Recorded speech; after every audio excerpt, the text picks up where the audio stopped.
ಇದೇ ಮೊದಲ ಬಾರಿ ಒಂದ್ಸತಿ ತಿಂದಿರೋದಾದ್ರೆ ಯಾಕಂದ್ರೆ ಇಲ್ಲಿ ತನಕ ನೀವು ಬಿರಿಯಾನಿ ಅಂಗಡಿ ಸುಮಾರು ಓಪನ್ ಮಾಡಿದ್ದೀರಿ, ಅಲ್ಲೆಲ್ಲೂ ತಿಂದಿರ್ಲಿಲ್ವಾ ಅಂತ ಒಂದು ಪ್ರಶ್ನೆ. ಇಲ್ಲ, ಅಲ್ಲೆಲ್ಲ ತಿಂದಿ. ನಾನು ಹೇಳದ್ನಲ್ಲ, ಹೆಡ್ ಬುಷ್ ಅಲ್ಲಿ ನೀವು ಯೂಟ್ಯೂಬ್ ಓಪನ್ ಮಾಡಿದ್ರೆ ನಾನು ಫುಡ್ ಬ್ಲಾಗರ್ ಜೊತೆ ಬಿರಿಯಾನಿ ತಿನ್ಕೊಂಡೇನೆ ಮಾತಾಡಿದೀನಿ. ಇಲ್ಲ, ಅದೇನಾಗುತ್ತೆ ಗೊತ್ತಾ, ಒನ್ಸ್ ಅಗೇನ್ ನಿಮ್ಗೆ ಅದು ಡಿಸ್ಕಷನ್ ನಾವು ಈಗ ನಾನು ಅದನ್ನ ಹೇಳಕ್ ಶುರು ಮಾಡಿದ್ರೆ ಎಲ್ಲಿವರೆಗೂ ತಗೊಂಡು ಹೋಗ್ಬೋದು. ಬಟ್ ಏನಾಗುತ್ತೆ ಅಂದ್ರೆ ಆ ಇಶ್ಯೂ ಕ್ರಿಯೇಟ್ ಮಾಡಿರೋರ್ಗೆ ನಾನು ಎಲ್ಲಿಂದ ಶುರು ಮಾಡಿದೆ, ಯಾಕೆ ಶುರು ಮಾಡಿದೆ ಅಂತ ಎಕ್ಸ್ಪ್ಲೈನ್ ಮಾಡಿದ್ರೆ ನಾನು ಅವ್ರಿಗೆ ಓಕೆ ಅಂದ್ರೆ ಅವ್ರ ಉದ್ದೇಶ ಈಡೇರ್ದಂಗೆ ಅದು. ನಾನು ಜಸ್ಟಿಫೈ ಮಾಡ್ತಾ ಇದ್ದೀನಿ ಅಂತ. I don't have to justify.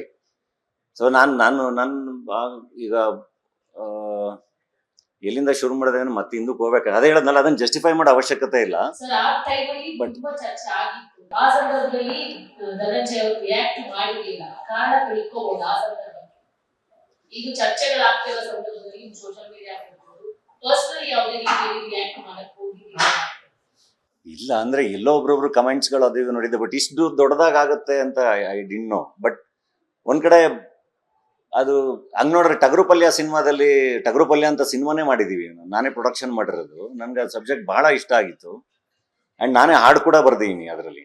ಅಂದ್ರೆ ಊಟದ ಬಗ್ಗೆನೇ ಬರ್ದಿದ್ದೀನಿ. ನನ್ನ ರುಚಿ ನಂದು, ನಿನ್ನ ರುಚಿ ನಿಂದು ಅಂತಾನೆ ಬರ್ದಿದ್ದೀನಿ. ಅಂದ್ರೆ ಚಂದ ಕೋಳಿ ಸಾರು ಅಷ್ಟೇ ಚಂದ ಕೀರು, ನನ್ನ ರುಚಿ ನಂದು ನಿನ್ನ ರುಚಿ ನಿಂದು. ಚಂದ ಸುಟ್ಟ ಮೀನು ಅಷ್ಟೇ ಚೆನ್ನಾಗಿ ಇನ್ನು, ನನ್ನ ರುಚಿ ನಂದು ನಿನ್ನ ರುಚಿ ನಿಂದು. ಹಸಿವು ದೇವರಲ್ವಾ, ಹಸಿರು ದೇವರಲ್ವಾ, ರುಚಿಯು ದೇವರಲ್ಲವೇ ಅಂತ. ಫುಡ್ ಅಲ್ವಾ, ನಾನು ಬಹಳ ಎಂಜಾಯ್ ಮಾಡ್ತೀನಿ. ನನ್ಗೆ ಹಂಗೆ ನೋಡಿದ್ರೆ ಪುಳಿಯೋಗರೆ, ನಮ್ಮ ಮನೇಲಿ ಮಾಡೋ ಚಿತ್ರಾನ್ನದಿಂದ ಹಿಡಿದು ಪುಳಿಯೋಗರೆಯಿಂದ ಹಿಡಿದು ಎಲ್ಲ ಬಿರಿಯಾನಿವರೆಗೂ ಬಹಳ ಇಷ್ಟ ಆಗುತ್ತೆ. ಏನೇನು ಇಷ್ಟ ಆಗುತ್ತೆ ಎಲ್ಲ ಚೆನ್ನಾಗಿ ತಿಂತೀನಿ. ಅಂಡ್ ನಾನೊಬ್ಬ ಕಲಾವಿದ ಅಲ್ಲ, ನನಗೆ ಬಹಳ ಪ್ರೀತಿಯಿಂದ ಬಹಳ ಜನ ಓದ್ ಕಡೆ ಎಲ್ಲದನ್ನು ಆಫರ್ ಮಾಡ್ತಾರೆ. ನನ್ಗೆ ಅದನ್ನ ಆ ಪ್ರೀತಿನ ರಿಜೆಕ್ಟ್ ಮಾಡಿ ಅಭ್ಯಾಸ ಇಲ್ಲ. ಸೊ ನಾನು ಬಹಳ ಚೆನ್ನಾಗಿ ಅದನ್ನ ಅಕ್ಸೆಪ್ಟ್ ಮಾಡ್ಕೋತೀನಿ.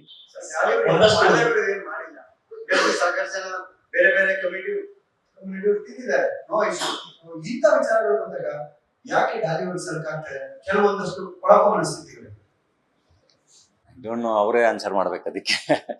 ಬಟ್ ಏನು ಅಂದ್ರೆ ಹೆಂಗ್ ಹೇಳೋದಂದ್ರೆ, ನನ್ನ ಬಗ್ಗೆ ಅಷ್ಟೊಂದು ಇನ್ಸೆಕ್ಯೂರ್ ಆಗಿರೋ ಅವಶ್ಯಕತೆ ಇಲ್ಲ. ನಾನು ಯಾರನ್ನೂ ದ್ವೇಷ ಮಾಡಲ್ಲ. ನಾನು ನನ್ನ ಪಡೆ ನಾನು ಇರ್ತೀನಿ, ನನ್ನ ಕೆಲಸಗಳು ಮಾಡ್ಕೊಂಡಿರ್ತೀನಿ. ಸೊ ಈ ಮಧ್ಯ ಈ ಥರದ್ದು ಒಂದೊಂದು ಕ್ರಿಯೇಟ್ ಮಾಡೋ ಅವಶ್ಯಕತೆ ಇಲ್ಲ. ಬಟ್ ಅದು ಒಳ್ಳೇದಕ್ಕಾಗತ್ತೆ ಅಂದ್ರೆ ಐ ಆಮ್ ಫೈನ್. ಇದಾಗಿರೋದು ಆಕ್ಚುಲಿ ಬಹಳ ಒಳ್ಳೆ ಡಿಸ್ಕಷನ್. ಇದು ನನಗೆ ಬಹಳ ಖುಷಿಯಾಗಿದೆ.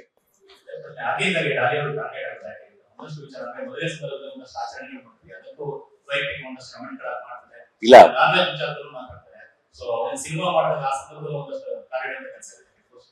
ನನ್ಗೆ ಅದೊಂದು ಖುಷಿ. ಆಕ್ಚುಲಿ ಅದ್ರ ಬಗ್ಗೆನೂ ಬಹಳ ಹೆಮ್ಮೆ ಇದೆ. ದ ಮೋಸ್ಟ್ ಕ್ವಶನ್ಡ್ ಆಕ್ಟರ್ ನಾನು ಏನ್ ಮಾಡಿದ್ರು ಬಹಳ ಪ್ರಶ್ನೆಗಳು ಬರುತ್ತಲ್ಲ, ಅದು ನನಗೆ ಬಹಳ ಖುಷಿ ಇದೆ. ಅದು ಬಹಳ ಎಚ್ಚರಿಕೆಯಿಂದ ಇಡುತ್ತೆ, ಇನ್ನೂ ಜಾಸ್ತಿ ಕೆಲಸ ಮಾಡೋ ಕಡೆ ಫೋಕಸ್ ಮಾಡುತ್ತೆ. ಬಟ್ ಏನಕ್ಕೆ ಅಂದ್ರೆ ನಾನು ಮೇಜರ್ ಆಗಿ ಕರೆಕ್ಟು. ನಾನು ಇನ್ನೊಂದು ವಿಷಯ ಹೇಳ್ಬೇಕಾಗಿರೋದು, ಈಗ ಡಾಲಿ ಬಿರಿಯಾನಿ ತಿಂದ ಅಥವಾ ಡಾಲಿ ಹಿಂಗೆ ಅಂದ್ರೆ ದ ಮೋಸ್ಟ್ ಡೇಂಜರಸ್ ಜಾಬ್ ಅದು. ಅಂದ್ರೆ ನೀವೇನಾದ್ರೂ ಒಳ್ಳೇದು ಹೇಳಕ್ ಹೋಗೋದಿದೆಯಲ್ಲ, ಅದು ದ ಮೋಸ್ಟ್ ಡೇಂಜರಸ್ ಜಾಬ್ ಸೊಸೈಟಿಲಿ. ಅದು ಬಹಳ ಕಷ್ಟ. ಯಾಕೆಂದ್ರೆ ಎಲ್ಲರೂ ಮನುಷ್ಯರು, ಎಲ್ಲರೂ ತಪ್ಪು ಮಾಡಕ್ ಸಾಧ್ಯ, ಅಥವಾ ಈಗ ಎಲ್ರಿಗೂ ಎಲ್ಲಾ ಜ್ಞಾನನೂ ಇರಲ್ಲ. ನಾನೇನು ಬಹಳ ದೊಡ್ಡ ಜ್ಞಾನಿ ಅಲ್ಲ. ಸೊ ಕೆಲವೊಂದು ನಾವು ಹೇಳಿರ್ಬೋದು, ಕೆಲವೊಂದು ಬೇರೆಯವ್ರ ಪಾಯಿಂಟ್ ಆಫ್ ವ್ಯೂ ಅಲ್ಲಿ ಅದು ಬೇರೆ ತರ ಕಾಣಿಸ್ಬೋದು. ಸೊ ಪ್ರಶ್ನೆಗಳು ಬರೋದೆಲ್ಲ ಸಹಜ. ಬಟ್ ಇದ್ರ ಜೊತೆಗೆ ಐ ಥಿಂಕ್ ಡಾಲಿ ಏನ್ ಮಾಡ್ತಿದ್ದಾನೆ ಅನ್ನೋದು ಚರ್ಚೆ ಆಗ್ಬೇಕಲ್ಲ, ಅದಾಗ್ತಾ ಇಲ್ಲ ನನ್ಗೆ. ಅದಕ್ಕೆ ನನ್ಗೆ ಮಾತಾಡ್ಬೇಕು ಅಂತ ಅನ್ಸಿದ್ದು. ಅಂದ್ರೆ ಈಗ ನಾನೊಬ್ಬ ಆಕ್ಟರ್ ಆಗಿ ಬಂದು ನನ್ಗೆ ಅಂತ ಪ್ರೊಡಕ್ಷನ್ ಹೌಸ್ ಮಾಡ್ಕೊಂಡಿದ್ದು ಬಡವರಾಸ್ಕಲ್ ಮತ್ತೆ ಹೆಡ್ ಬುಷ್ ಅಂತ ಸಿನಿಮಾ. ಅದಾದ್ಮೇಲೆ ನಾನು ಪ್ರೊಡ್ಯೂಸ್ ಟಗರುಪಲ್ಯ, ಅದಾದ್ಮೇಲೆ ವಿದ್ಯಾಪತಿ ಅಂತ ಒಂದು ಸಿನಿಮಾ ಪ್ರೊಡ್ಯೂಸ್ ಮಾಡಿದೀನಿ. ಈಗ 6ನೇ ತಾರೀಕು JC ದ ಯೂನಿವರ್ಸಿಟಿ ಅಂತ ಸಿನಿಮಾ ರಿಲೀಸ್ ಆಗ್ತಾ ಇದೆ. ಹೆಗ್ಗಣ ಮುದ್ದು ಅನ್ನೋ ಒಂದು ಸಿನಿಮಾ ರೆಡಿ ಇದೆ. ಮದರ್ ಪ್ರಾಮಿಸ್ ಅನ್ನೋ ಒಂದು ಸಿನಿಮಾ ಪ್ರೊಡಕ್ಷನ್ ನಡೀತಾ ಇದೆ. ಝೀದ್ ಒಂದು ವೆಬ್ ಸೀರೀಸ್ ನಡೀತಾ ಇದೆ. ಇದ್ರ ಮಧ್ಯೆ ಡೇಡೆವಿಲ್ ಮುಸ್ತಫಾ ಆರ್ಕೆಸ್ಟ್ರಾ ಅಂತ 2 ಸಿನಿಮಾ ಪ್ರೆಸೆಂಟ್ ಮಾಡಿ ರಿಲೀಸ್ ಮಾಡಿದ್ದೀನಿ. ಅಂಡ್ ಅದರಲ್ಲಿ ಮೋಸ್ಟ್ ಆಫ್ ದೆಮ್ ಸಕ್ಸಸ್ಫುಲ್. ನಮಗೆ ವಿದ್ಯಾಪತಿ ಒಂದು ನಮಗೆ ಥಿಯೇಟರ್ ವರ್ಕ್ ಆಗ್ಲಿಲ್ಲ ಅದ್ ಬಿಟ್ರೆ ನನ್ನ ಪ್ರೊಡಕ್ಷನ್ ಎಲ್ಲಾ ಸಿನಿಮಾಗಳು ಸಕ್ಸಸ್ಫುಲ್. ನಾನೇನು 100 ಕೋಟಿ ವ್ಯಾಪಾರ ಮಾಡಿರೋ ಹೀರೋ ಅಲ್ಲ. ನಾನೇ ಒದ್ದಾಡ್ಕೊಂಡು ನಾನು ಬಂದು ಪ್ರೊಡಕ್ಷನ್ ಶುರು ಮಾಡಿ ಅದರಲ್ಲಿ ಈ ಇಯರ್ ಇಂಡಸ್ಟ್ರಿಯಲ್ಲಿ ಒಂದು 10 ಜನ ನಿರ್ದೇಶಕರು ಕೆಲಸ ಮಾಡಿರ್ತಾರೆ, 100 ಜನ ಕಲಾವಿದರು ಕಾರ್ಮಿಕರುಗಳು ಕೆಲಸ ಮಾಡಿರ್ತಾರೆ. ಅಂಡ್ ನಾನೇನೋ ಒಂದು ಬೇರೆ ಏನೋ ಒಂದು ಓದಾಡ್ತಾ ಇದೀನಲ್ಲ, ಬೇರೆ ಏನೋ ಒಂದು ಕೆಲಸ ಮಾಡ್ತಾ ಇದೀನಲ್ಲ, ಕಾಂಟ್ರಿಬ್ಯೂಟ್ ಮಾಡ್ತಾ ಇದೀನಲ್ಲ. ಅದು ಬಿಸ್ನೆಸ್ಸೇ ಹೌದು. ಬಟ್ ಇಂಡಸ್ಟ್ರಿಲಿ ನಾನು ವಾಪಸ್ ಇಲ್ಲ ಇನ್ವೆಸ್ಟ್ ಮಾಡಿ ಏನೋ ಮಾಡ್ತಾ ಇದೀನಲ್ಲ, ಒಂದಿಷ್ಟು ಜನ ಸೇರ್ಕೊಂಡು ಏನೋ ಕೆಲಸ ಮಾಡ್ತಾ ಇದಾರಲ್ಲ. ವಾಟ್ ಎವರ್ ದ ರಿಸಲ್ಟ್ಸ್ ಏನ್ ಬರೋದು ನನಗೂ ಗೊತ್ತಿಲ್ಲ. ಬಟ್ ರಿಸ್ಕ್ ತಗೋತಾ ಇದೀನಲ್ಲ, ಅದ್ರ ಬಗ್ಗೆ ಮಾತುಕತೆಗಳಾಗ್ಬೇಕಲ್ವಾ. ನಾನು ಏನ್ ಮಾಡ್ತಾ ಇದ್ದೀನಿ, ಏನ್ ಕೆಲಸ ಮಾಡ್ತಾ ಇದ್ದೀನಿ ಅಂತ. ಇದು ನಾನು ಹೇಳ್ತಿರೋದು as a producer and speaking. Actor ಆಗಿನೂ ಕಂಟಿನ್ಯೂಸ್ ಸಿನಿಮಾಗಳು ನಡೀತಾ ಇದೆ. ಐ ಥಿಂಕ್ ಇದು ಬೈ ಜೂನ್ಗೆ 2 ವರ್ಷ ಗ್ಯಾಪ್ ಆಗುತ್ತೆ. ನಾನು ಯೂಶುವಲಿ ಗ್ಯಾಪ್ ತಗೊಂಡಿರ್ಲಿಲ್ಲ. ಆಕ್ಟರ್ ಆಗಿ ಕಂಟಿನ್ಯೂಸ್ ಆಗಿ ಅಲ್ಲಿಂದ ಸಿನಿಮಾಗಳು ಬರುತ್ತೆ. ನಾನು ಡೇ ಅಂಡ್ ನೈಟ್ ಕೆಲಸ ಮಾಡ್ತಾ ಇದ್ದೀನಿ.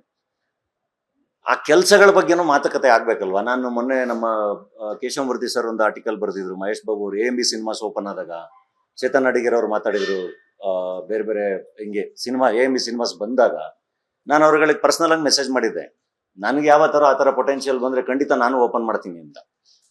ಸೊ ಚಿಕ್ಕದಾಗ ಏನೋ ಪ್ರಯತ್ನ ಮಾಡ್ತಾ ಇದೀವಲ್ಲ ಇಲ್ಲಿ, ಅಂದರೆ ಏನೋ ಒಂದು ಕಟ್ಟಬೇಕು, ಚೆನ್ನಾಗಿ ಆಗಬೇಕು ಅಂತ, ಅದ್ರ ಬಗ್ಗೆನೂ ಡಿಸ್ಕಷನ್ ಆಗಬೇಕು ಅಂತ, ಅದು ರೀಚ್ ಆಗಬೇಕು ಜಾಸ್ತಿ ಅಂತ.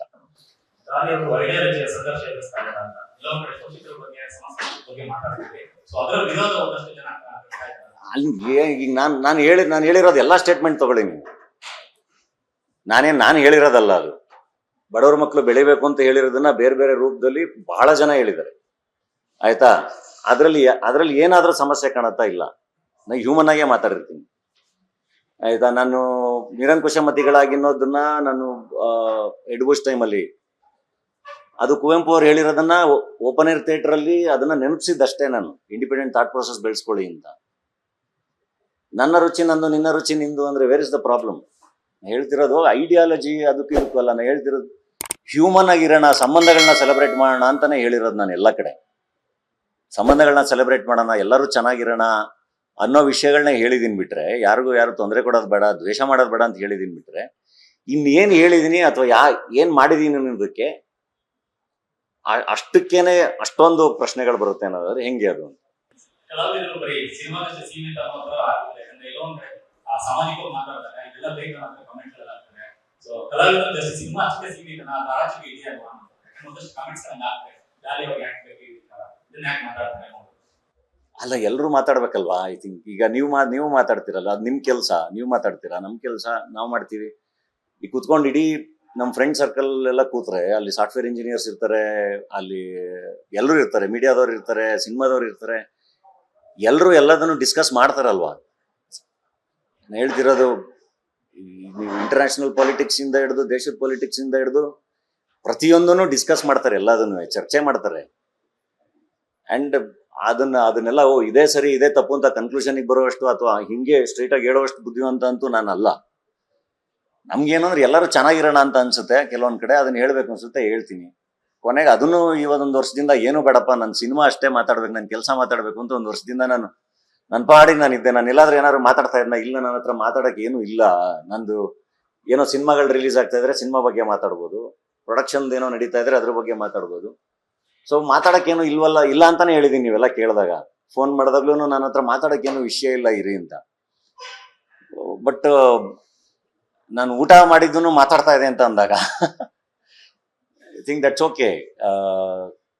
ಕೆಲವೊಂದನ್ನ ಅನ್ಸಿದ್ದನ್ನ ಹೇಳೋವಂಥ ಸ್ವತಂತ್ರ ಅಥವಾ ಫ್ರೀಡಮ್ ಇದೆಯಲ್ಲ, ಅದು ಅದಕ್ಕಿನ್ನ ಟೇಸ್ಟು ಬೇರೆ ಯಾವುದು ಇಲ್ಲ. ಸ್ವತಂತ್ರ, ಆ ಸ್ವತಂತ್ರ ಕೈ ಹಾಕಿದ್ರೆ ಅದು ನನಗೆ ಅಂತ ಅಲ್ಲ, ಯಾರು ಸ್ವತಂತ್ರ ಕೈ ಹಾಕಿದ್ರು that will be a problem. ಅದು ಬೇಸಿಕ್ ರೈಟ್ ಅವ್ರಿಗೆ. ಸೊ ಅದನ್ನು ಡಿಕ್ಟೇಟ್ ಮಾಡಕ್ ಶುರು ಮಾಡ್ಬಿಟ್ರೆ, ನೀನು ಇದೇ ತಿನ್ಬೇಕು, ನೀನು ಇದೇ ಮಾಡಬೇಕು, ನೀನು ಇದೇ ಬಟ್ಟೆ ಹಾಕಬೇಕು, ನೀನು ಹಿಂಗೆ ಇರಬೇಕು ಅಂತ, ಅದು ಐ ಥಿಂಕ್ ಡಿಕ್ಟೇಟ್ ಮಾಡೋರಿಗೆ ಸಮಸ್ಯೆ ಕ್ರಿಯೇಟ್ ಮಾಡ್ತಾ ಹೋಗುತ್ತೆ. ಅದು ಸ್ವತಂತ್ರ ಬಹಳ ಇಂಪಾರ್ಟೆಂಟ್ ಅಲ್ಲ. ಅದು ಕ್ರಿಯೇಟಿವ್ ಫ್ರೀಡಮ್ ಇರಲಿ ಅಥವಾ ಊಟ ಇರಲಿ, ಇನ್ನೊಂದು ಮತ್ತೊಂದು, ಐ ಥಿಂಕ್ ಅದ್ರ ರುಚಿ ಬಹಳ ದೊಡ್ಡದು ಯಾವಾಗ. ಲೇಟೆಸ್ಟ್ ಹಾಗೂ ಇಂಟ್ರೆಸ್ಟಿಂಗ್ ಸುದ್ದಿಗಳಿಗಾಗಿ ಬಾಸ್ ಟಿವಿ ಕನ್ನಡ ಚಾನೆಲ್ನ ಸಬ್ಸ್ಕ್ರೈಬ್ ಮಾಡಿ, ಹಾಗೆಯೇ ಬೆಲ್ ಐಕಾನ್ ಪ್ರೆಸ್ ಮಾಡಿ. ಇದರ ಜೊತೆಗೆ ಫೇಸ್ಬುಕ್, ಇನ್ಸ್ಟಾಗ್ರಾಮ್, ಎಕ್ಸ್ ನಲ್ಲೂ ಮಿಸ್ ಮಾಡದೆ ಫಾಲೋ ಮಾಡಿ.